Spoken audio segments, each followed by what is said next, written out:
2003년 봄, 서울 강북의 한 주택가. 박지원은 설레는 마음으로 시댁 대문을 들어섰다. 26살, 갓 결혼한 새색시였다. 손에는 정성스럽게 장만한 첫 인사 선물이 들려 있었다. 백화점에서 고른 고급 한과 세트와 직접 담근 매실청이었다.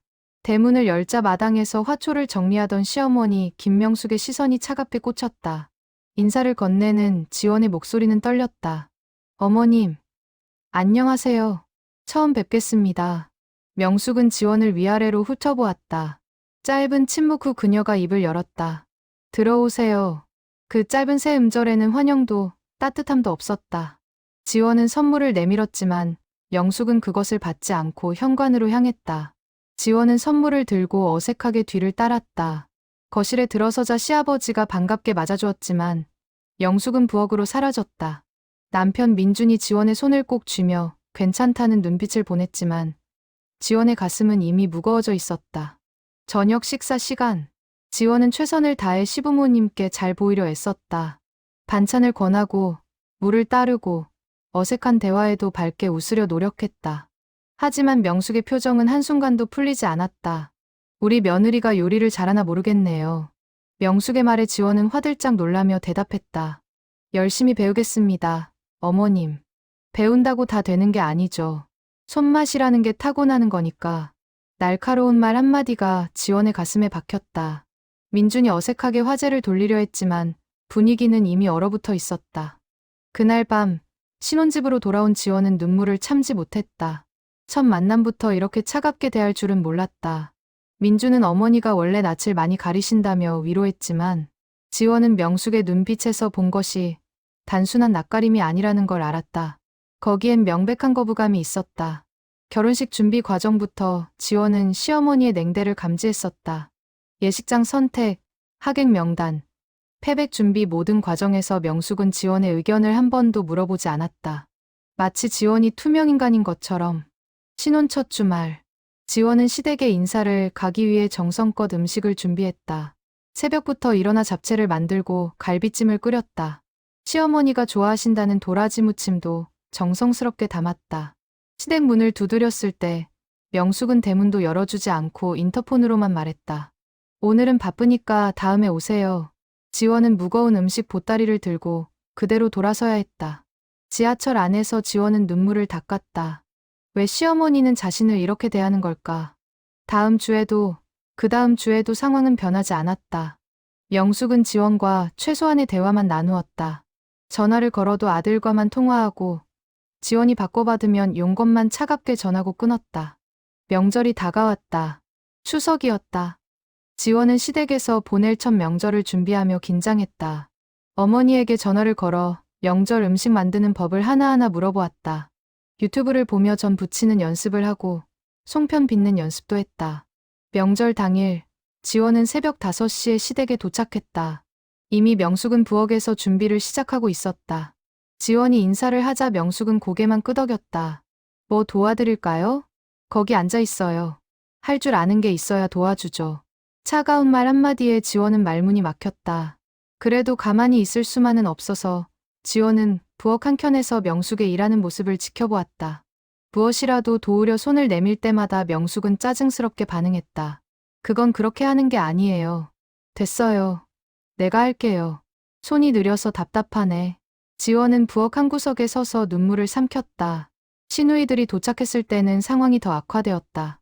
명숙은 딸들과는 다정하게 대화하고 웃으면서도 지원에게만은 차가운 표정을 유지했다.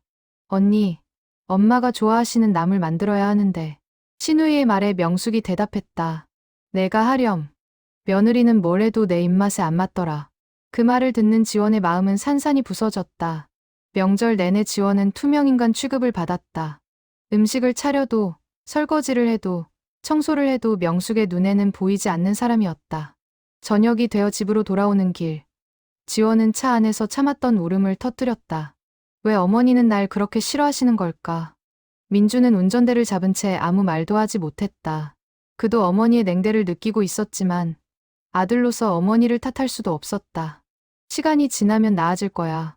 어머니도 점점 마음을 여실 거야. 하지만 지원은 알았다.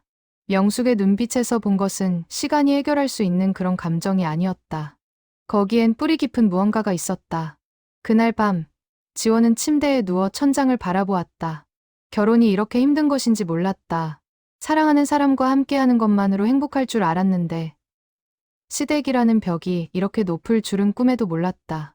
지원의 휴대폰에 명숙에게서 문자가 왔다. 다음 주 일요일 저녁 오세요. 짧고 건조한 문장. 거기엔 며느리를 향한 어떤 애정의 흔적도 없었다. 지원은 한숨을 내쉬며 답장을 보냈다. 네, 어머님. 알겠습니다. 그렇게 지원의 20년 시댁살이가 시작되었다. 그녀는 그때 몰랐다. 차가운 시선 뒤에 숨겨진 명숙의 진심을. 그리고 그 진심이 500통의 편지로 쌓여가고 있다는 것을. 2004년 여름이 깊어갔다. 지원은 결혼 1년 차를 맞이했지만 시어머니와의 관계는 조금도 나아지지 않았다. 아니, 어쩌면 더 악화되었을지도 몰랐다. 매주 일요일 시댁 방문은 지원에게 가장 무거운 의무가 되어 있었다. 어느 일요일 오후, 지원은 정성껏 준비한 반찬을 들고 시댁 문을 두드렸다. 명숙이 문을 열었을 때 그녀의 얼굴에는 여전히 미소가 없었다. 들어오세요. 거실로 들어서자 시아버지가 반갑게 맞아주었다. 하지만 명숙은 지원이 가져온 반찬통을 보더니 짧게 말했다. 수고했어요. 부엌에 두세요. 그 말투에는 고마움도 칭찬도 없었다. 지원은 부엌으로 가서 정성껏 만든 음식들을 냉장고에 넣었다. 새벽부터 일어나 만든 잡채, 오랜 시간 끓인 사골국, 정성스럽게 무친 나물들.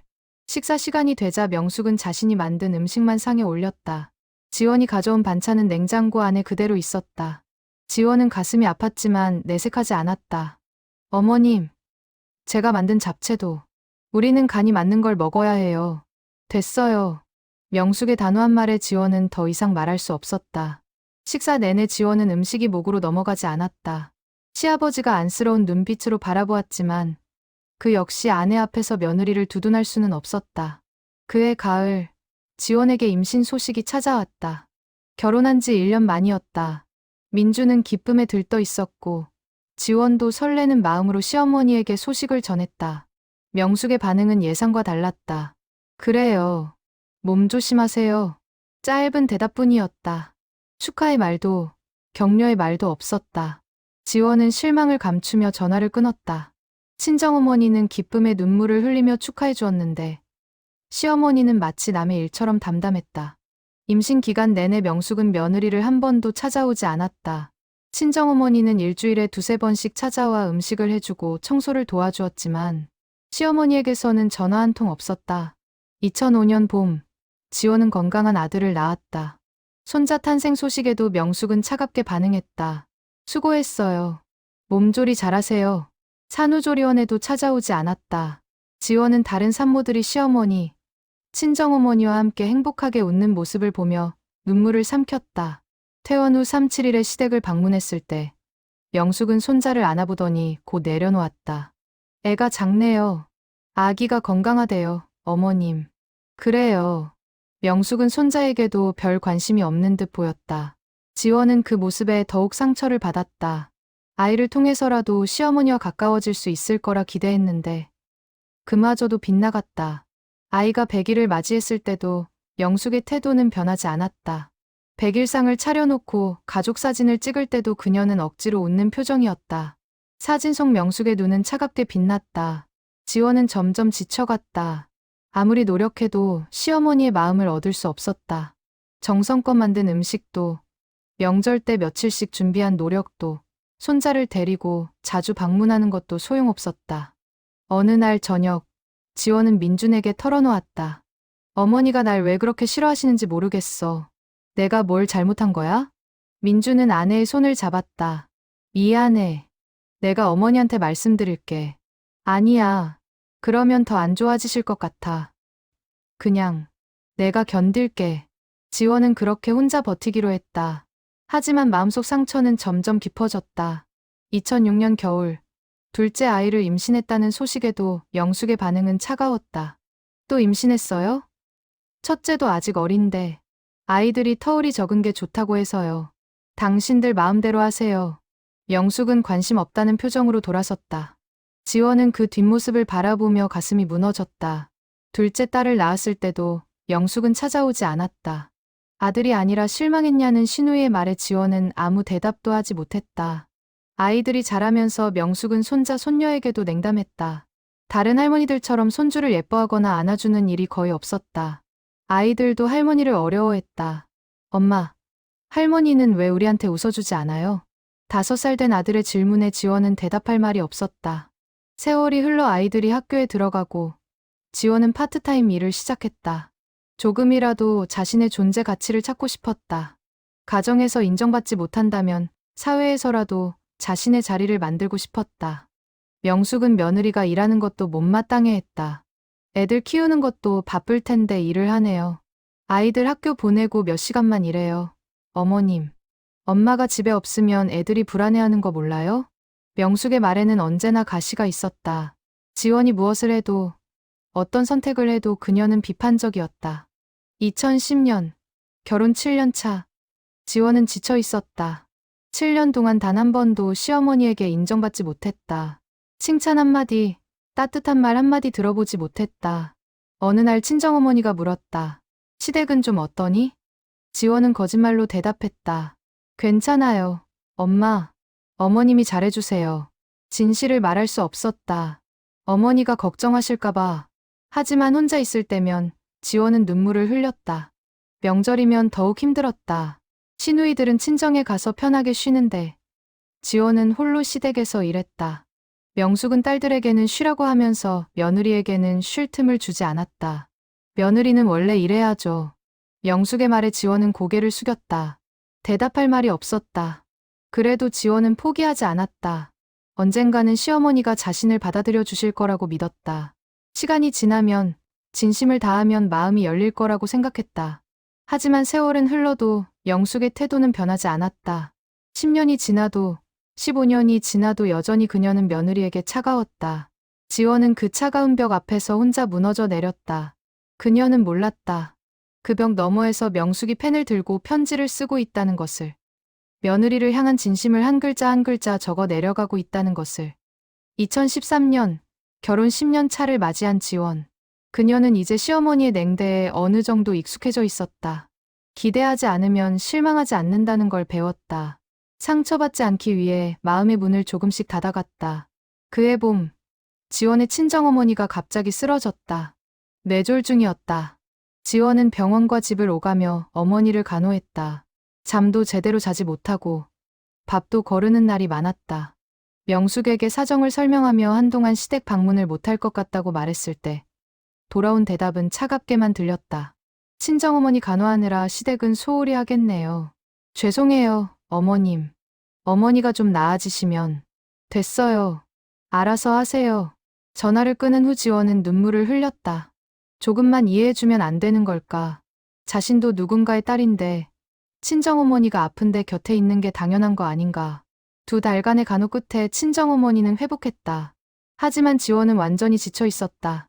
시댁에 가서 인사를 드렸을 때 명숙은 야윈 며느리를 보고도 한마디 위로도 없었다.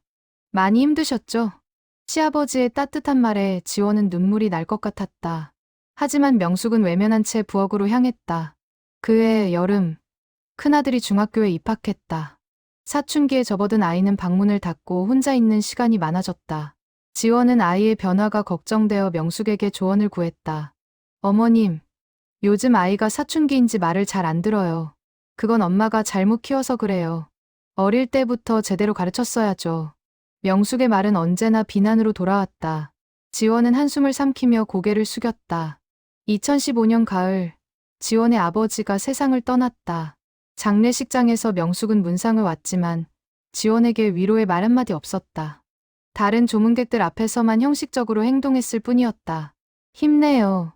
짧은 2음절. 거기엔 진심이 담겨 있지 않았다. 지원은 아버지를 잃은 슬픔보다 시어머니의 차가움에 더 마음이 아팠다. 장례를 치르고 난 후 몇 주간 지원은 우울증에 빠졌다. 아무것도 하고 싶지 않았고 밥맛도 없었다. 민준이 걱정하며 병원에 가보자고 했지만 지원은 거절했다. 괜찮아. 시간이 지나면 나아질 거야. 하지만 지원은 알고 있었다. 이 우울함은 아버지를 잃은 슬픔만이 아니라는 것을. 15년 동안 쌓인 시댁에서의 상처, 인정받지 못한 외로움이 폭발하고 있다는 것을. 그해 겨울, 명절 준비를 하다가 지원은 쓰러졌다. 과로와 스트레스가 누적된 결과였다. 병원에 입원했을 때 명숙은 문병을 왔지만 그녀의 첫마디는 이랬다. 몸 관리를 제대로 못하니까 그렇죠. 지원은 눈을 감았다. 더 이상 상처받고 싶지 않았다. 퇴원 후 집에서 쉬고 있을 때 딸이 물었다. 엄마, 할머니는 왜 엄마한테만 그렇게 차갑게 대해요? 고모들한테는 친절하잖아요.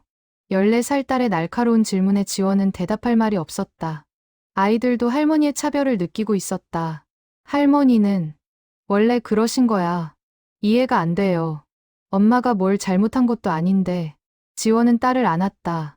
아이가 이런 걸 느끼고 있다는 게 미안했다. 2017년, 결혼 14년 차. 지원은 이제 시댁 방문이 두려웠다. 매주 일요일이 다가오면 가슴이 무거워졌다. 하지만 가지 않을 수도 없었다. 며느리의 도리, 가족의 의무라는 이름으로 그녀는 계속 시댁 문을 두드렸다. 어느 일요일, 시댁에서 저녁 식사를 하던 중 명숙이 말했다. 민준아, 너희 집 이사 계획은 어떻게 됐니? 아직 알아보는 중이에요. 어머니. 지원 씨 의견은? 갑자기 자신을 호명한 명숙에게 지원은 당황하며 대답했다. 저는 남편이 결정하는 대로 따를게요. 자기 의견도 없어요? 집은 여자가 살 곳인데. 명숙의 말투에는 비난이 담겨 있었다. 의견을 말하면 주제넘다 하고 말하지 않으면 의견이 없다고 비난했다. 지원은 어떻게 해도 틀리는 기분이었다. 그날 밤 집으로 돌아오는 차 안에서 지원은 민준에게 말했다. 어머니가 날 정말 싫어하시는 것 같아. 그런 게 아니야. 어머니는 원래. 알아. 원래 그러시다는 거. 근데 나한테만 그러셔. 시누이들한테는 안 그러시잖아. 민준은 할 말이 없었다. 그도 어머니의 차별을 느끼고 있었으니까. 2018년 여름, 큰아들이 대학에 합격했다. 지원은 기쁜 마음으로 시어머니에게 소식을 전했다. 명숙의 반응은 예상과 달랐다. 그래요. 어느 대학? 서울에 있는 대학교요. 그 정도면 괜찮네요. 칭찬도 아니고 격려도 아닌 애매한 반응. 지원은 허탈했다. 손자의 대학 합격에도 명숙은 무덤덤했다. 아들의 입학식 날, 명숙은 오지 않았다. 바쁘다는 핑계였다. 하지만 다음 주 시누이 딸의 작은 발표회에는 참석했다. 지원은 그 사실을 알고 마음이 무너졌다. 세월이 흘러 2019년, 지원은 45이 되었다. 20년 가까운 결혼 생활 동안 시어머니에게 단 한 번도 따뜻한 말을 들어본 적이 없었다. 칭찬 한마디, 인정 한 번, 격려 한 번 받지 못했다. 지원은 점점 무기력해졌다. 무엇을 해도 소용없다는 생각이 들었다.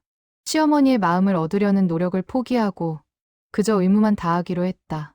명절에 가서 일하고 일요일마다 방문하고 생신 때 선물 드리고 그것으로 충분하다고 자신을 달랬다.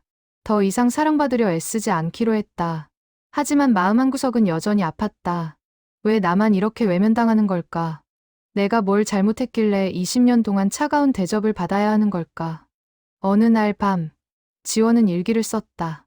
오늘도 시댁에 다녀왔다. 어머님은 여전히 차갑다. 언제쯤 내 마음을 알아주실까? 아니, 이제는 기대하지 않기로 했다. 기대하면 실망하니까.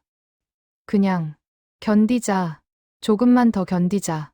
일기장을 덮으며 지원은 눈물을 닦았다. 20년을 견뎌왔는데 조금 더 견디면 되겠지. 그렇게 스스로를 다독였다. 그녀는 몰랐다. 명숙도 같은 시간, 같은 공간에서 펜을 들고 있다는 것을. 며느리를 향한 미안함과 감사를 편지에 적고 있다는 것을. 그 편지가 이미 300통을 넘어서고 있다는 것을. 2020년 초, 세상은 팬데믹으로 혼란스러웠다. 지원의 가족도 코로나19의 영향에서 자유롭지 못했다. 시댁 방문이 줄어들었고, 명절도 간소하게 치러졌다. 어쩌면 지원에게는 숨 돌릴 여유가 생긴 셈이었다. 하지만 명숙은 변하지 않았다. 전화통화에서도 그녀의 목소리는 여전히 차가웠다. 요즘 어떻게 지내요? 네. 잘 지내고 있어요, 어머님. 그래요. 조심하세요. 짧은 통화. 안부는 형식적이었고 관심은 없었다. 지원은 전화를 끊으며 한숨을 내쉬었다. 그해 여름, 딸이 대학에 합격했다. 지원은 기쁜 마음으로 시어머니에게 알렸다. 명숙의 반응은 예상대로였다. 그래요. 축하해요. 짧고 건조한 축하. 거기엔 할머니로서의 기쁨이 담겨 있지 않았다. 지원은 이제 기대하지 않았기에 상처받지 않으려 애썼다. 2021년 봄, 명숙이 건강검진에서 이상 소견을 받았다는 소식이 들렸다. 민준이 걱정스러운 얼굴로 말했다. 어머니가 병원에서 정밀검사를 받으래. 무슨 문제가 있으신 거예요? 아직 확실하진 않은데. 췌장에 뭔가 보인대. 지원의 가슴이 철렁 내려앉았다. 아무리 차갑게 대하는 시어머니라도 아프다는 소식에 마음이 편할 수는 없었다. 정밀검사 결과 다행히 큰 문제는 아니었다. 하지만 건강관리가 필요하다는 진단을 받았다. 지원은 시어머니를 위해 건강식을 만들어 드리기 시작했다. 매주 정성껏 음식을 만들어 시댁에 가져갔다. 현미밥, 채소 위주의 반찬, 저염식국. 명숙은 음식을 받아들이면서도 여전히 무표정했다. 수고했어요. 그 짧은 말이 전부였다. 고맙다는 말도, 맛있다는 말도 없었다. 지원은 씁쓸했지만 계속 음식을 만들어 갔다. 미움받더라도 도리는 다해야 한다고 생각했다. 그해 가을, 지원은 친구들과 차를 마시다가 시댁 이야기를 꺼냈다. 너희 시어머니는 어때? 친구의 질문에 다른 친구들이 대답했다. 우리 시어머니는 좋아. 손주들 봐주시고, 반찬도 해주시고, 우리도 명절 때 오히려 편하게 쉬라고 하셔. 지원은 조용히 차만 마셨다. 자신의 상황을 말할 수 없었다. 20년간 시어머니에게 미움받았다고 말하면 사람들은 무슨 생각을 할까? 지원이 너는? 우리도 괜찮아. 거짓말이었다. 하지만 진실을 말하기엔 너무 아팠다. 집으로 돌아오는 길, 지원은 눈물이 났다. 다른 사람들은 시어머니와 좋은 관계를 유지하는데 왜 자신만 이렇게 힘든 걸까? 2022년 초, 큰아들이 군대에 입대했다. 지원은 아들을 보내며 눈물을 흘렸다. 명숙도 훈련소까지 함께 갔지만 그녀는 눈물을 보이지 않았다. 건강하게 다녀와라. 손자에게 건넨 말은 그것뿐이었다. 아들이 훈련소 안으로 사라진 후 지원은 주저앉아 울었다. 옆에서 명숙은 무표정하게 서 있었다. 아들이 군대에 있는 동안 지원은 매주 편지를 썼다. 면회를 가고 격려의 말을 전했다. 명숙은 단 한 번도 면회를 가지 않았다. 어머님, 같이 면회 가실래요? 바빠서 못 가요. 당신이 다녀와요. 명숙의 대답은 차갑게만 들렸다. 지원은 이해할 수 없었다. 첫 손자인데, 군대에 있는데, 왜 이렇게 무관심한 걸까? 그해 여름, 지원의 친정어머니가 다시 쓰러졌다. 이번엔 더 심각했다. 병원에서 위독하다는 연락이 왔다. 지원은 병원으로 달려갔다. 며칠을 병상을 지키며 어머니의 손을 잡았다.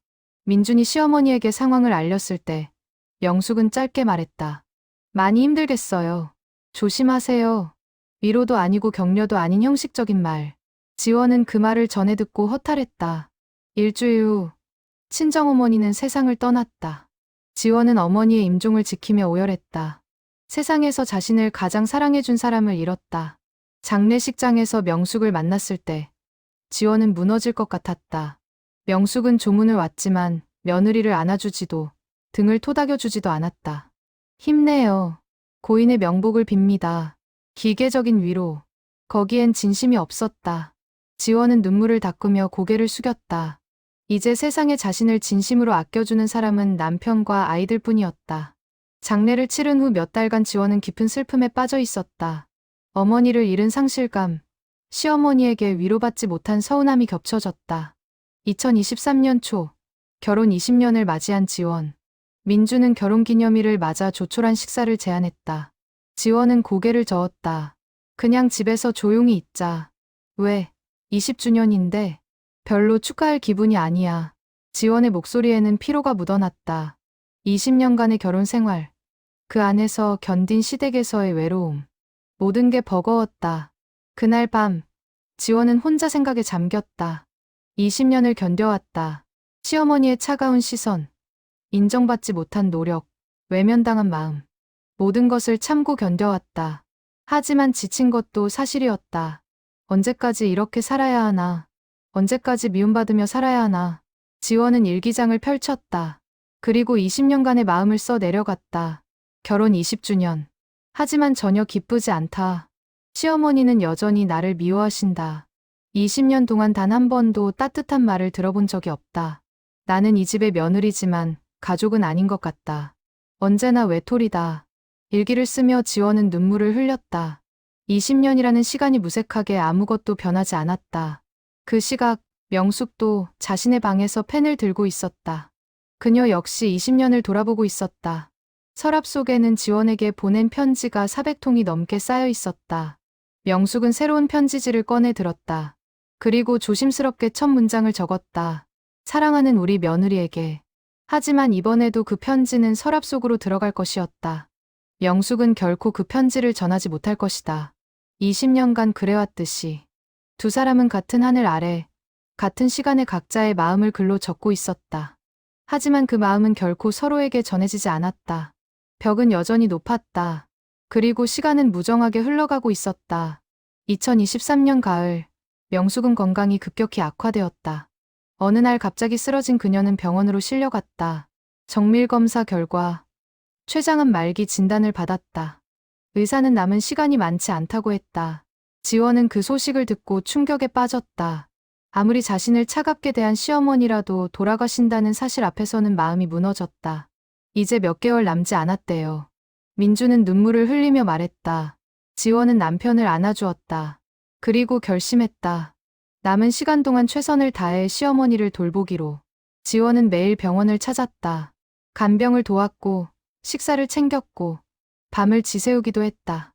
민준과 시누이들이 교대로 왔지만 지원이 가장 오래 병실을 지켰다. 명숙은 그런 며느리를 바라보았다. 20년간 자신이 그토록 차갑게 대했는데 지금 이 순간에도 며느리는 자신을 돌보고 있었다. 명숙의 가슴은 미어졌다. 지원 씨.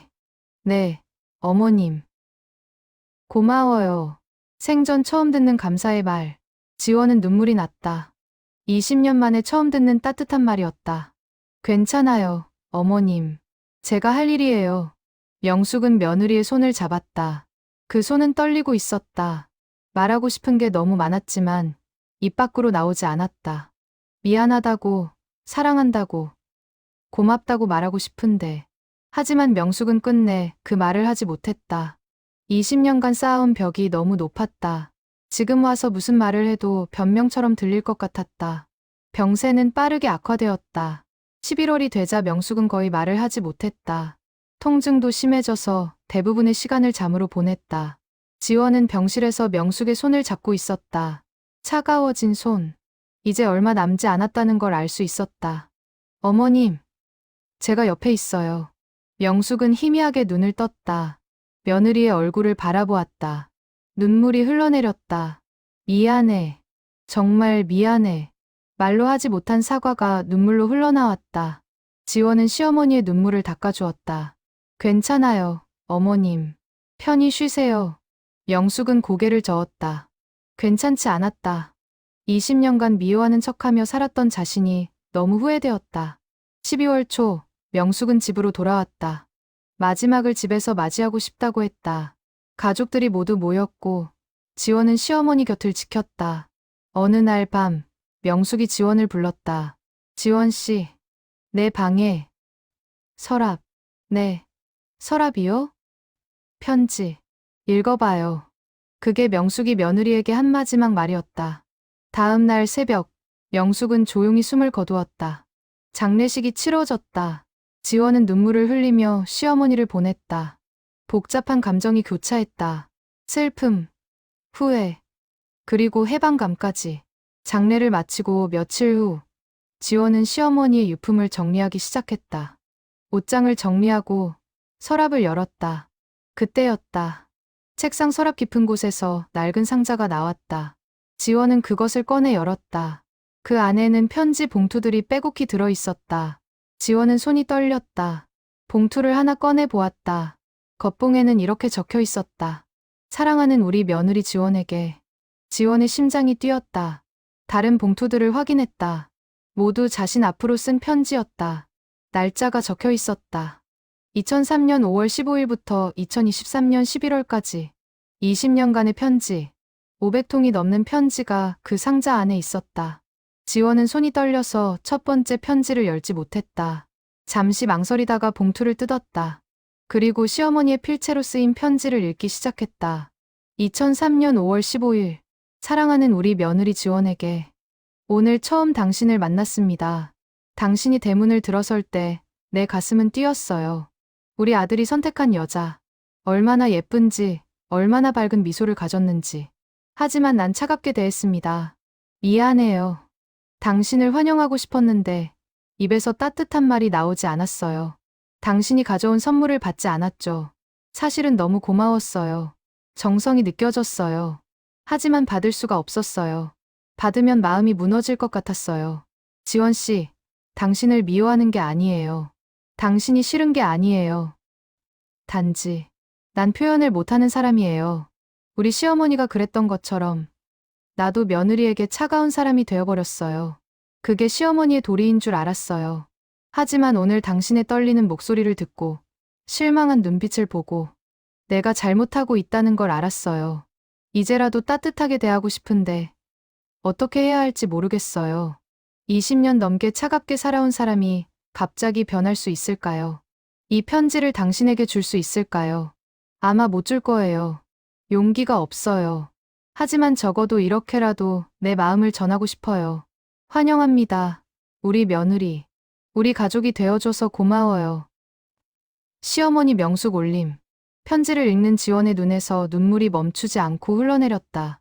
손이 떨려서 편지를 제대로 잡을 수도 없었다. 시어머니는 자신을 환영했다고, 고맙다고? 이 모든 게 오해였단 말인가? 지원은 두 번째 편지를 꺼냈다. 2003년 9월 23일. 사랑하는 지원에게. 추석이었습니다. 당신이 새벽부터 와서 도와주려 했죠. 난 당신을 밀어냈어요. 사실은 당신이 힘들까봐 그랬어요. 명절 음식 만드는 게 얼마나 힘든지 알아요. 새댁이 처음 맞는 명절, 편하게 쉬라고 하고 싶었어요. 하지만 내 입에서 나온 말은 차갑기만 했죠. 할 줄 아는 게 있어야 도와주죠라니. 당신이 상처받은 표정을 보고 가슴이 찢어졌어요. 지원 씨, 미안해요. 난 당신이 고마웠어요. 새벽부터 와서 도와주려는 그 마음이. 하지만 표현을 못했어요. 편지는 계속되었다. 지원은 하나하나 읽어 내려갔다. 20년간의 편지. 매달, 때로는 매주 쓴 편지들. 모든 편지에는 사랑과 미안함과 감사가 담겨 있었다. 지원은 바닥에 주저앉아 울었다. 20년간 자신이 겪은 모든 순간마다 시어머니는 이런 마음이었다는 것을. 차가운 말 뒤에 숨겨진 진심이 있었다는 것을. 지원은 밤새 편지를 읽었다. 500통이 넘는 편지. 20년간 시어머니가 쓴 마음의 기록. 하나하나 읽을 때마다 지원의 가슴은 찢어지는 것 같았다. 2005년 3월 10일. 사랑하는 지원에게. 오늘 당신이 아들을 낳았다는 소식을 들었어요. 손자가 태어났어요. 얼마나 기쁜지 몰라요. 병원에 달려가서 당신을 안아주고 싶었어요. 수고했다고, 대단하다고 말해주고 싶었어요. 하지만 난 차갑게 수고했어요 라고만 했죠. 산후조리원에도 가지 않았어요. 사실은 매일 가고 싶었어요. 당신이 힘들까봐, 불편할까봐 걱정했어요. 하지만 내가 가면 당신이 더 스트레스 받을 것 같았어요. 지원 씨, 당신은 훌륭한 엄마가 될 거예요. 우리 아들을 이렇게 사랑으로 키운 당신이니까. 정말 고마워요. 우리 가족에게 새 생명을 선물해줘서. 명숙. 2008년 12월 1일. 사랑하는 지원에게. 오늘 당신이 만든 음식을 먹지 않았죠. 냉장고에 그대로 두었어요. 당신이 얼마나 상처받았을지 알아요. 새벽부터 일어나 만든 음식인데. 사실은 너무 맛있어 보였어요. 정성이 담겨 있었어요. 하지만 먹으면 눈물이 날 것 같았어요. 당신의 따뜻한 마음이 느껴져서. 난 그 마음을 받을 자격이 없어요. 당신에게 차갑게만 대한 사람이. 지원 씨, 당신의 요리 솜씨는 최고예요. 우리 아들이 매일 맛있는 음식을 먹으며 행복하게 산다는 게 느껴져요. 고마워요. 우리 아들을 잘 챙겨줘서. 명숙. 지원은 편지를 읽으며 울었다. 시어머니는 자신의 음식이 맛있다고 생각했다고. 고마워했다고? 2010년 8월 20일. 사랑하는 지원에게. 당신이 일을 시작했다는 소식을 들었어요. 난 못마땅하다고 말했죠. 하지만 사실은 대단하다고 생각했어요. 아이 둘 키우면서 일까지 하다니. 당신은 강한 사람이에요. 엄마가 집에 없으면 아이들이 불안해한다고 했던 말, 미안해요. 사실은 당신이 너무 고생할까봐 걱정됐어요. 일하느라 힘들 텐데, 아이들 챙기느라 힘들 텐데, 당신 건강이 걱정됐어요. 지원 씨, 무리하지 마세요. 당신이 건강해야 우리 가족이 행복해요. 명숙, 2013년 4월 5일, 사랑하는 지원에게 당신 친정어머니가 쓰러졌다고 했죠. 그래서 한동안 시댁에 못 온다고. 난 차갑게 친정어머니 간호하느라 시댁은 소홀히 하겠네요라고 했어요. 정말 나쁜 말이었어요. 미안해요. 사실은 당신이 얼마나 힘들지 알아요. 친정어머니가 아프신데 얼마나 걱정되고 무섭겠어요. 가서 어머니 곁을 지키세요. 효도하세요. 시댁 걱정하지 마세요. 당신은 좋은 딸이에요. 그리고 좋은 며느리예요. 건강 챙기면서 어머니 간호하세요. 당신을 응원해요. 명숙, 지원의 눈물은 멈추지 않았다. 그때 그 차가운 말 뒤에 이런 마음이 있었다니. 2015년 9월 18일, 사랑하는 지원에게 당신 아버지 장례식이었습니다. 난 짧게 위로하고 돌아왔죠. 당신을 안아주지 못해서 미안해요. 당신이 울고 있는데 등을 토닥여주고 싶었는데 하지만 그럴 자격이 없었어요. 평소에 따뜻하게 대하지 못한 내가. 지원 씨, 아버지를 잃은 슬픔 이해해요. 난 20년 전에 아버지를 잃었어요. 그 마음 알아요. 많이 울어요. 슬퍼해도 돼요. 시간이 지나면 조금은 나아질 거예요. 당신 아버지는 훌륭한 딸을 키우셨어요. 자랑스러워 하셨을 거예요. 힘내요. 우리 며느리. 명숙, 2017년 11월 3일, 사랑하는 지원에게 당신이 쓰러져서 병원에 입원했다는 소식을 듣고 가슴이 내려앉았어요. 병원에 갔을 때 난 몸 관리를 제대로 못하니까 그렇죠라고 했어요. 미안해요. 정말 미안해요. 그 말이 얼마나 당신을 아프게 했을지 알아요. 사실은 너무 걱정됐어요. 당신이 쓰러질 때까지 일했다니. 얼마나 힘들었으면. 지원 씨, 제발 무리하지 마세요. 당신이 건강해야 해요. 우리 아들이, 손주들이, 그리고 나도. 당신이 필요해요. 쉬세요. 충분히 쉬세요. 며느리의 의무 같은 건 생각하지 말고 빨리 회복하길 기도할게요. 명숙, 2018년 7월 15일, 사랑하는 지원에게 손자가 대학에 합격했다는 소식. 정말 기뻤어요. 난 그 정도면 괜찮네요라고 담담하게 말했죠. 하지만 사실은 뛸 듯이 기뻤어요. 우리 손자가 이렇게 훌륭하게 자랐어요. 모두 당신 덕분이에요. 당신이 얼마나 아이들을 잘 키웠는지 알아요. 밤낮 없이 신경 쓰고 공부 봐주고 격려해줬죠. 지원 씨, 당신은 훌륭한 엄마예요. 당신 덕분에 우리 손주들이 이렇게 잘 자랐어요. 고마워요. 정말 고마워요. 명숙, 새벽이 되었다. 지원은 200통이 넘는 편지를 읽었다. 아직 300통이 남아 있었다. 편지 하나하나에는 시어머니의 진심이 담겨 있었다. 사랑, 감사, 미안함, 후회. 지원은 깨달았다. 시어머니는 자신을 미워한 적이 없었다. 오히려 사랑했다. 하지만 표현하지 못했을 뿐. 차가운 말 뒤에 숨겨진 따뜻한 마음. 냉랭한 태도 뒤에 감춰진 깊은 애정. 20년간 지원이 받은 상처는 오해였다. 시어머니는 며느리를 거부한 게 아니라 자신의 감정을 표현하지 못했을 뿐이었다. 지원은 편지를 가슴에 안고 울었다. 왜 이 편지를 생전에 주지 않으셨을까? 왜 이 마음을 말로 하지 않으셨을까? 어머님, 어머님. 지원은 이미 세상을 떠난 시어머니를 불렀다. 대답은 없었다. 이제 영원히 들을 수 없는 목소리. 밖에서는 해가 떠오르고 있었다. 새로운 하루가 시작되었다. 하지만 지원의 세계는 완전히 바뀌어 있었다. 20년간의 오해가 풀렸다. 하지만 너무 늦었다. 시어머니는 이미 없었다. 지원은 남은 편지를 계속 읽기 시작했다. 시어머니의 마지막 마음까지 모두 알고 싶었다. 날이 밝았지만 지원은 계속 편지를 읽었다. 손에 든 편지는 2019년의 것이었다. 결혼 16년 차, 지원이 가장 지쳐있던 시기였다. 2019년 3월 22일, 사랑하는 지원에게. 오늘 당신이 시댁에 왔을 때 표정이 어두웠어요. 예전처럼 밝게 웃지 않더라고요. 내가 당신을 지치게 만들었죠. 미안해요. 당신이 나를 보는 눈빛이 달라졌어요.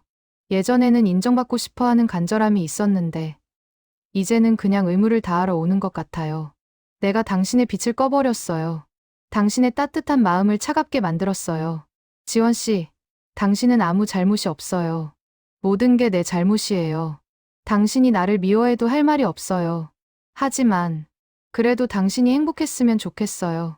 제발 웃어요. 당신의 밝은 미소가 보고 싶어요.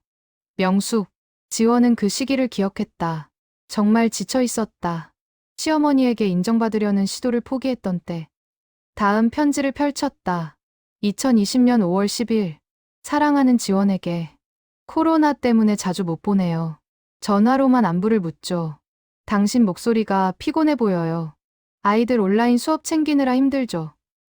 집에만 있으니 답답하기도 하고 도와주고 싶은데 방법이 없네요. 난 당신에게 짐이 될 뿐이니까. 이 시기가 빨리 지나갔으면 좋겠어요. 당신이 조금이라도 편해졌으면 좋겠어요. 건강 조심하세요. 우리 며느리. 명숙. 2021년 4월 30일. 사랑하는 지원에게.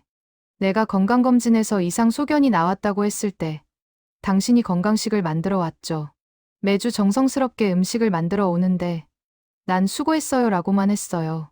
정말 감사해요. 당신이 얼마나 신경 써서 만들었는지 알아요. 저염식으로, 건강에 좋은 재료로. 당신의 음식을 먹을 때마다 눈물이 나요. 이렇게 나를 챙겨주는데 난 평생 당신에게 차갑게 대했으니까. 지원 씨, 당신은 천사예요. 자신을 미워한 시어머니를 이렇게 돌봐주다니. 고마워요. 정말 고마워요. 이 은혜를 무엇으로 갚아야 할지 모르겠어요. 명숙, 지원은 그때를 떠올렸다. 시어머니가 아프다는 소식에 걱정이 되어서 음식을 만들었었다. 하지만 감사 인사 한마디 없어서 서운했었다. 이제야 알았다. 시어머니는 얼마나 고마워했는지. 2022년 2월 14일. 사랑하는 지원에게. 손자가 군대에 갔어요. 당신이 면회 같이 가자고 했을 때 난 거절했죠. 사실은 가고 싶었어요. 손자가 보고 싶었어요. 하지만 당신과 단둘이 있는 게 두려웠어요. 20년 동안 차갑게 대한 내가 갑자기 따뜻하게 대하면 이상하잖아요. 어색할 거예요. 그래서 가지 않았어요. 겁쟁이죠, 나. 당신이 손자를 잘 돌봐줄 거라고 믿어요. 당신은 훌륭한 엄마니까. 명숙. 2022년 8월 20일. 사랑하는 지원에게. 당신 친정어머니가 돌아가셨다는 소식을 들었어요. 장례식장에서 당신을 봤을 때 내 가슴도 무너졌어요. 안아주고 싶었어요. 울고 있는 당신을 꼭 안아주고 싶었어요. 하지만 못했어요. 난 당신에게 위로할 자격이 없는 사람이에요. 평생 상처만 준 사람이니까. 지원 씨, 당신이 얼마나 슬픈지 알아요. 어머니를 잃는 건 세상을 잃는 것과 같으니까. 많이 울어요. 슬퍼해도 돼요. 시간이 약이 될 거예요. 당신 어머니는 정말 훌륭한 딸을 두셨어요. 자랑스러워 하셨을 거예요. 힘내요. 천천히 힘내요. 명숙. 지원의 눈물이 편지 위로 떨어졌다. 그때 시어머니는 이런 마음이었다니. 2023년 1월 15일. 사랑하는 지원에게.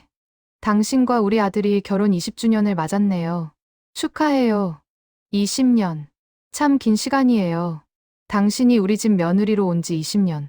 그 20년 동안 난 당신에게 단 한 번도 제대로 된 애정 표현을 하지 못했어요. 당신이 얼마나 우리 아들을 사랑하는지 알아요. 당신이 얼마나 우리 가족을 위해 헌신했는지 알아요. 하지만 난 한 번도 고맙다고, 사랑한다고 말하지 못했어요. 지원 씨, 20년 동안 우리 가족이 되어줘서 고마워요. 당신이 없었다면 우리 아들은 행복하지 못했을 거예요. 손주들도 이렇게 훌륭하게 자라지 못했을 거예요. 모든 게 당신 덕분이에요. 고마워요. 사랑해요. 미안해요. 명숙. 지원은 편지를 읽으며 몸을 떨었다. 시어머니는 모든 걸 알고 있었다. 자신의 노력도, 희생도, 사랑도. 2023년 6월 10일. 사랑하는 지원에게. 요즘 몸이 많이 안 좋아요. 병원에 가봐야 할 것 같아요. 이제 시간이 얼마 남지 않은 것 같은 느낌이 들어요. 이상하죠? 이런 예감. 만약 내가 곧 떠나게 된다면 당신에게 하고 싶은 말이 너무 많아요. 하지만 끝까지 용기를 내지 못할 것 같아요. 이 편지들도 당신에게 주지 못할 거예요. 지원 씨, 내가 떠나면 내 방 서랍을 열어봐요. 거기에 내 진심이 담겨 있어요. 20년간 말하지 못한 모든 마음이. 당신을 사랑해요. 정말 사랑해요. 명숙. 지원의 가슴이 찢어지는 것 같았다. 시어머니는 알고 있었다. 자신이 곧 떠날 것을. 2023년 10월 5일. 사랑하는 지원에게. 췌장암 말기래요. 이제 정말 시간이 없어요. 당신이 매일 병원에 와서 나를 돌봐줘요. 내가 평생 차갑게 대한 사람인데 당신의 손을 잡고 싶어요. 미안하다고 말하고 싶어요. 사랑한다고 말하고 싶어요. 하지만 입이 떨어지지 않아요. 20년간 쌓인 벽이 너무 높아요. 지원 씨, 당신은 세상에서 가장 착한 사람이에요. 가장 따뜻한 사람이에요. 우리 아들이 당신을 만난 건 축복이에요. 우리 가족 모두에게 축복이에요. 고마워요. 정말 정말 고마워요. 명숙. 2023년 11월 28일. 사랑하는 지원에게. 이게 마지막 편지가 될 것 같아요. 이제 펜을 잡기도 힘들어요. 지원 씨, 20년 동안 정말 미안했어요. 그리고 고마웠어요. 당신이 우리 집에 와준 것, 우리 아들을 사랑해준 것, 손주들을 낳아준 것, 가족을 지켜준 것, 모든 게 감사해요. 내가 차갑게 대했던 건 당신이 싫어서가 아니에요. 표현하지 못하는 내 성격 때문이에요. 시어머니한테 배운 대로 살았어요. 며느리에게는 엄격해야 한다고 생각했어요. 하지만 틀렸어요. 완전히 틀렸어요. 당신에게 따뜻하게 대했어야 했어요. 안아줬어야 했어요. 사랑한다고 말했어야 했어요. 이제 와서 후회해도 늦었죠. 지원 씨, 용서해 줄 수 있나요? 20년간 상처 준 나를. 당신을 정말 사랑했어요. 처음부터 끝까지. 행복하세요. 오래오래 건강하세요. 우리 아들과 손주들을 잘 부탁해요. 사랑해요. 우리 딸 같은 며느리. 어머니 명숙. 마지막 편지였다. 지원은 편지를 가슴에 안고 흐느껴 울었다. 20년간의 오해, 20년간의 상처, 모든 것이 풀렸다. 하지만 너무 늦었다. 지원은 사흘 동안 방에 틀어박혀 500통의 편지를 모두 읽었다. 2003년부터 2023년까지 20년간의 기록, 매 순간 시어머니가 느낀 감정, 전하지 못한 말, 숨겨야 했던 사랑. 모든 편지를 다 읽은 지원은 텅 빈 것 같았다. 울 힘도 남지 않았다. 민준이 조심스럽게 방문을 열었다. 여보, 괜찮아? 지원은 고개를 들었다. 눈이 퉁퉁 부어 있었다. 당신 어머니, 날 사랑하셨대. 뭐, 20년 동안 날 사랑하셨어. 단 한 번도 미워한 적 없으시대. 지원은 편지 상자를 민준에게 건넸다. 민준은 떨리는 손으로 편지를 읽기 시작했다. 한 통, 두 통, 세 통. 민준도 눈물을 흘렸다. 어머니가 이런 마음을 품고 살았다는 게 믿기지 않았다. 어머니가 이렇게 20년 동안 편지를 쓰셨어. 나한테 전하지 못한 마음을. 왜 말씀을 안 하셨을까? 민준의 물음에 지원은 쓰게 웃었다. 표현하는 법을 배우지 못하셨대. 당신 외할머니한테 그렇게 배우셨대. 며느리에게는 엄격해야 한다고. 부부는 밤새 편지를 다시 읽었다. 함께 울었다.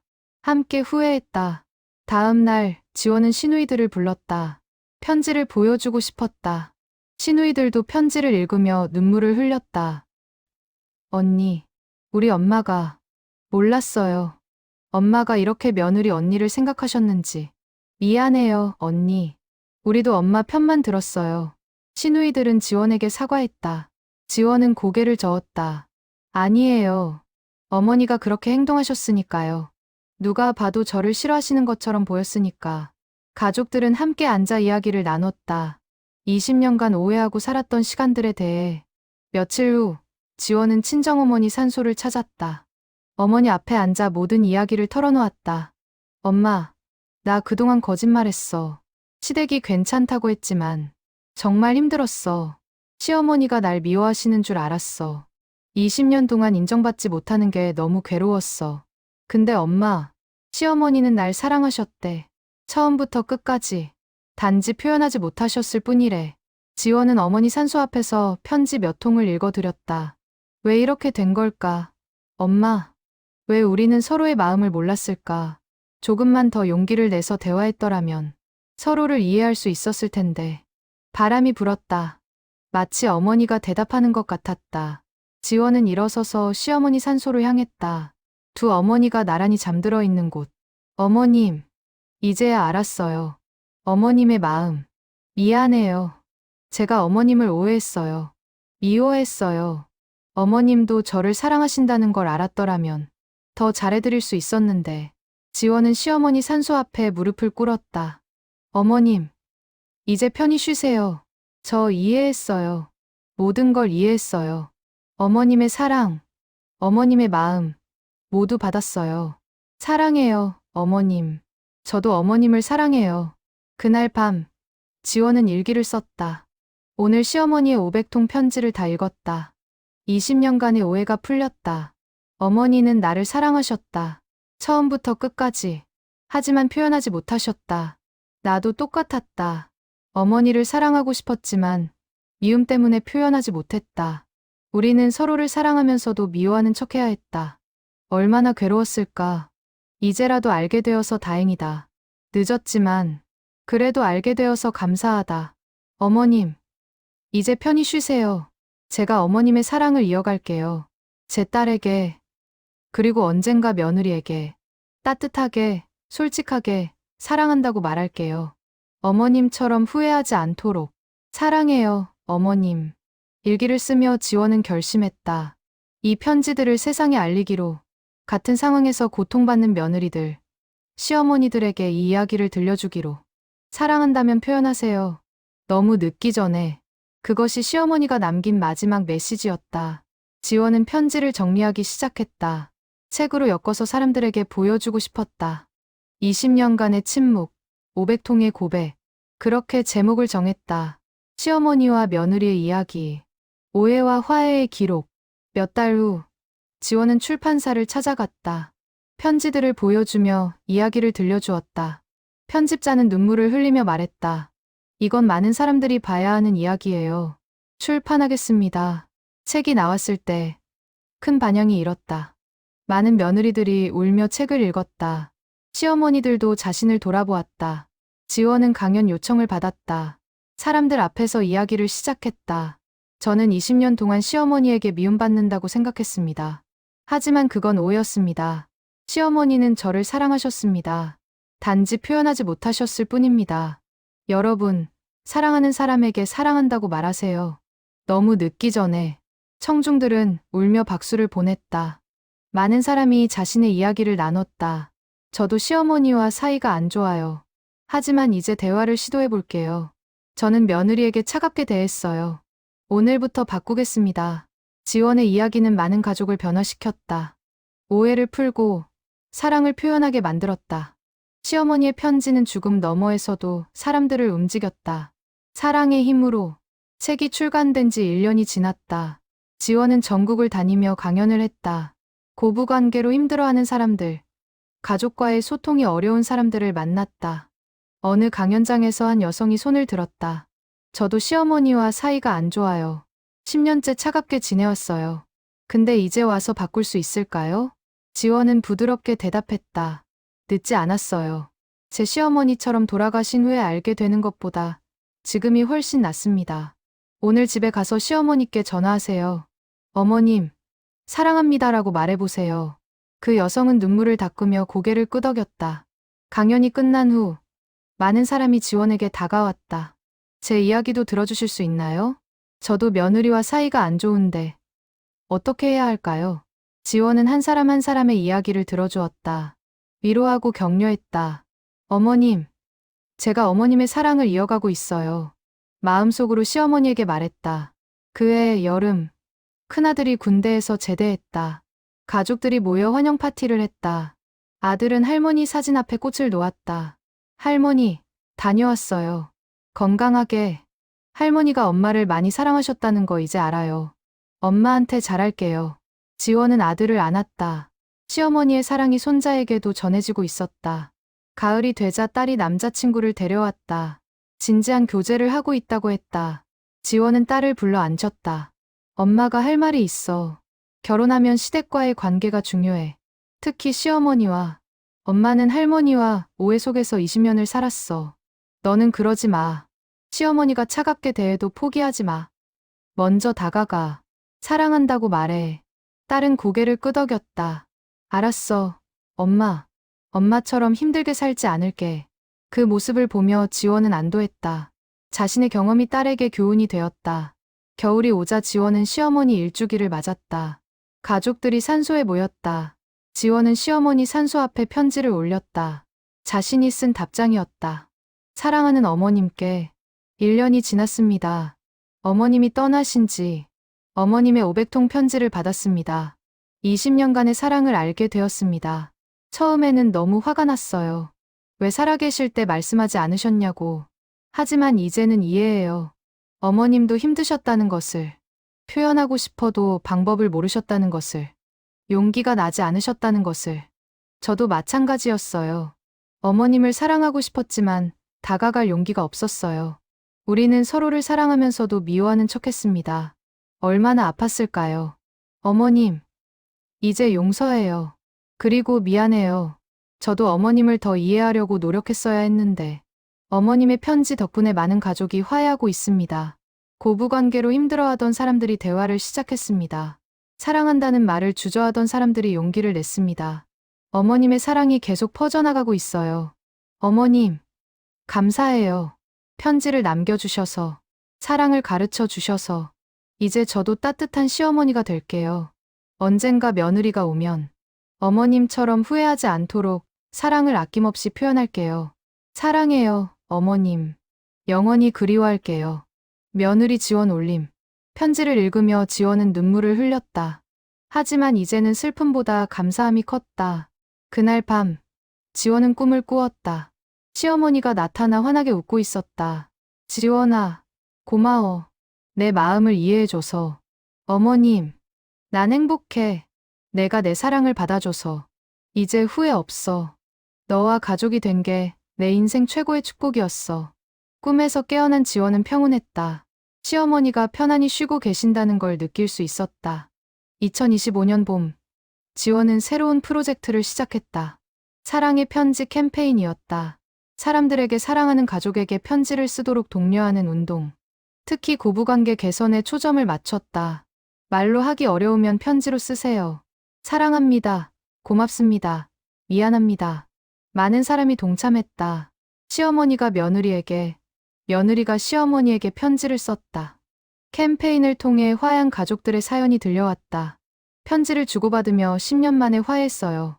시어머니의 진심을 알게 되었어요. 이제 사이가 좋아졌습니다. 지원은 뿌듯했다. 시어머니의 유산이 계속 이어지고 있었다. 여름이 오자 딸이 결혼 발표를 했다. 지원은 예비 사위와 그의 가족을 만났다. 예비 시어머니는 따뜻한 사람이었다. 지원과 딸을 환영하며 안아주었다. 우리 딸이 되어줘서 고마워요. 지원은 눈물이 났다. 자신이 평생 듣고 싶었던 말이었다. 어머님, 제 딸은 행복할 것 같아요. 저처럼 힘들지 않을 거예요. 마음속으로 시어머니에게 감사했다. 결혼식 날, 지원은 딸에게 선물을 주었다. 빈 공책이었다. 이게 뭐예요, 엄마? 일기장이야. 시댁에서 힘든 일이 있으면 여기에 써. 그리고 좋은 일도 써. 나중에 그걸 보면 도움이 될 거야. 딸은 엄마를 안았다. 고마워요, 엄마. 엄마 덕분에 많이 배웠어요. 지원은 딸의 행복을 빌었다. 그리고 며느리들의 행복을 빌었다. 그날 밤, 지원은 시어머니 사진 앞에 앉았다. 어머님, 저희 딸 결혼했어요. 행복한 모습 보셨죠? 어머님이 남긴 사랑 덕분에 많은 게 바뀌었어요. 이제 더 이상 오해 속에 사는 가족이 없었으면 좋겠어요. 어머님, 사랑해요. 영원히 잊지 않을게요. 사진 속 시어머니는 미소 짓고 있는 것 같았다. 2026년 봄, 지원은 52살이 되었다. 시어머니가 세상을 떠난 지 3년이 지났다. 그동안 많은 것이 변했다. 지원은 이제 전국적으로 알려진 강연자가 되었다. 고부관계 전문가로 인정받았다. 시어머니의 편지를 엮은 책은 베스트셀러가 되었다. 영화로도 제작되었다. 많은 사람이 그 이야기에 공감하고 눈물을 흘렸다. 지원은 요즘 바쁜 나날을 보내고 있었다. 하지만 행복했다. 시어머니의 사랑을 세상에 전하는 일이 보람 있었다. 어느 날, 지원에게 특별한 초대가 왔다. 국회에서 가족사랑의 날 행사 강연 요청이었다. 지원은 국회 강당에 섰다. 수백 명의 청중이 그녀를 바라보았다. 안녕하세요. 박지원입니다. 오늘 제 이야기를 들려드리려고 합니다. 20년간의 오해와 500통의 편지 이야기를. 지원은 시어머니와의 추억을 차근차근 들려주었다. 차가웠던 시선, 냉랭한 태도, 그리고 숨겨진 사랑. 청중들은 숨죽이며 들었다. 많은 사람이 눈물을 흘렸다. 여러분, 사랑하는 사람에게 사랑한다고 말하세요. 미안한 사람에게 미안하다고 말하세요.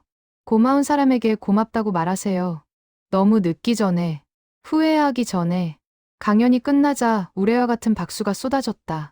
많은 사람이 지원에게 다가와 감사를 표했다. 제 인생을 바꾸는 이야기였어요. 오늘 집에 가서 시어머니에게 전화할게요. 제 며느리에게 사랑한다고 말할게요. 지원은 한 사람 한 사람과 악수하며 격려했다. 강연을 마치고 집으로 돌아오는 길, 지원은 시어머니 산소에 들렀다. 어머님, 오늘 국회에서 강연했어요. 많은 사람이 어머님 이야기에 감동받았어요. 어머님의 사랑이 계속 퍼져나가고 있어요. 수많은 가족을 변화시키고 있어요.